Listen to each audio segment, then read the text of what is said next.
Moinsen, ihr Leichtmatrosen. Alles in Buddha? Auf dem Kutter? Yo. Und los geht's mit ungewöhnlichen Nachnamen. Es gibt einfach Dinge, die nicht zusammenpassen oder die vielleicht auch gar nicht zusammenpassen sollten.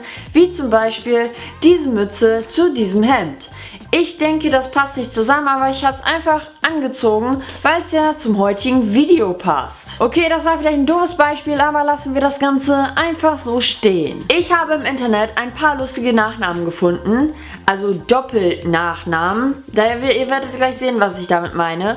Und fangen wir doch einfach mal an. Viel Spaß! Linda Hohlkopf. Herbert Handloser Meter. Mein Name ist Gustav Blume Riechmann.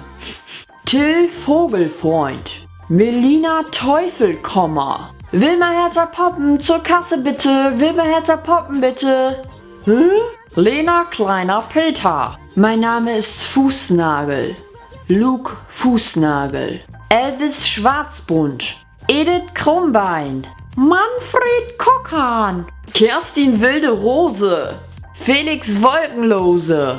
Dagmara Kleine Krabbe. Reinhard Pfefferkorn King. Das waren jetzt 15 komische Nachnamen. Es gibt noch so viele und auch sehr viele, die echt heftig sind. Also wenn es die wirklich so gibt, dann mein Beileid an die Leute, die so heißen. Also die ich jetzt gerade gesagt habe, die waren ja noch nicht mal so schlimm. Also okay, ein Name war sehr schlimm, wo ich denke, so willst du auf gar keinen Fall heißen.